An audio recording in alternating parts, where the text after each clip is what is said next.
Recording in progress. Good morning, Mount Olive. We want to start this Monday week off with a devotion. I want to tell you a story about the little kite. One day, the little kite got its wish. The string broke that was holding it back and holding it down. But the problem was the kite came crashing down. What the kite did not realize was that the same string that kept it down was the same string that kept it up. Cutting the string really did not make it any freer. We will always head towards disaster when we cut the string of trust and dependence on God. The same string that seems to hold you down is also the same string that keeps flying you high. You see, God wants us to trust Him today and have confidence in Him and what He's doing in our lives. Though at times it seems like it may be holding us back or holding us down, it's actually holding us up. Have trust, have confidence, have faith in God. And so that's kind of what we want to talk to you about today is your faith. And something that yesterday that Dad shared with us in his sermon that really spoke to me was the story of the Battle of Jericho. And the quote that I wrote down in my notes was, "Faith shouts for victory before the victory comes." I want you to remember that this Monday. Faith shouts for victory before the victory comes. And the story is that Moses, the leader of over 40 years of the people of Israel, the Hebrews, had passed away, and God has raised up a new leader named Joshua. Now, they spent 40 years in the desert, 40 years in the wilderness. They were delivered by God out of slavery, but yet, because of unbelief, God would not let them enter into the promised land because of unbelief for over 40 years. Now it's time to go into the promised land. Now it's time for them to go to the land of promise. The problem was there were people who were already fortified in that land. So as they would go through, they would have to conquer their way through the land to occupy it and obtain the possession of it. And right on the first of the list was the people of Jericho. And what's interesting about Jericho is that they seemed unbeatable because of their walls. You see, they had walls. The Britannica Encyclopedia says that they built walls even as back as far as 8000 BC. They were made 13 feet high with a watchtower 28 feet high.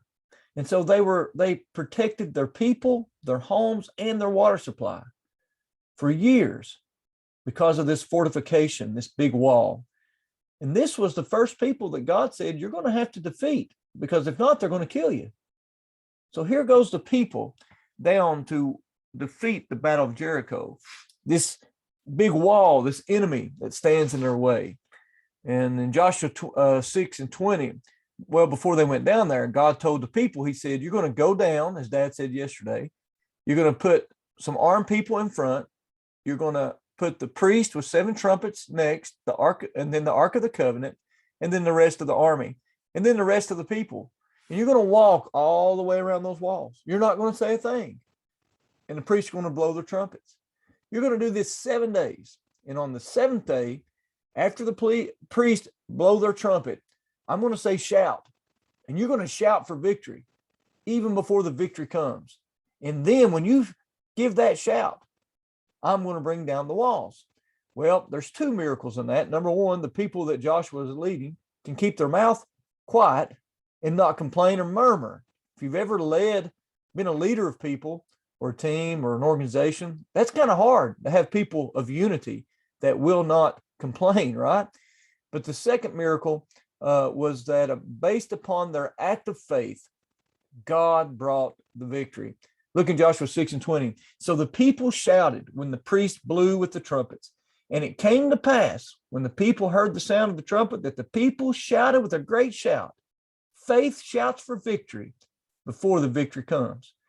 Look here. And then the wall fell down flat. That's very important, according to what we found. So that the people went up into the city. They climbed up into the city, every man straight before him, and they took the city. Faith shouts for victory before the victory comes. I don't know what stands in your way. I don't know what wall is in your life. I don't know what the enemy has, how the enemy has come against you. You got to think it took faith to do this, to just walk around. They had arrow shooters on the top of the wall for their enemies. They had barrels of oil that they could drop and then light an arrow and catch their enemies on fire. They could have dropped weights off the top of that wall and killed the Hebrew people. But the people still trusted God, had confidence in God to walk around and then shout for victory before the victory comes. I don't know what the enemy's throwing at you. I don't know the fiery darts that the devil is bringing at you. I don't know what you're facing today, but I know that faith shouts for victory before the victory comes because they trust God. They have confidence in God.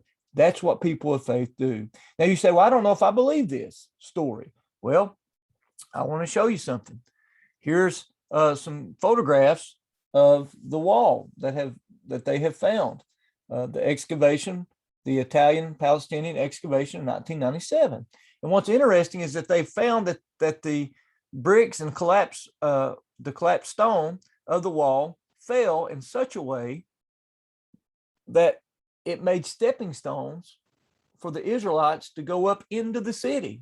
Not only did God bring the wall down, but it fell in such a way that the people, look in verse 20, would go up into the city. They could just walk up this ramp that God provided to victory. So I guess all this to say, little kite, keep holding on to that string. Keep depending on God. Have confidence in God. And whatever battle has come your way today, go ahead and shout the victory because you know God has promised you He'll bring you the victory and He will deliver in His time. Mount Olive, I hope you have a wonderful day today.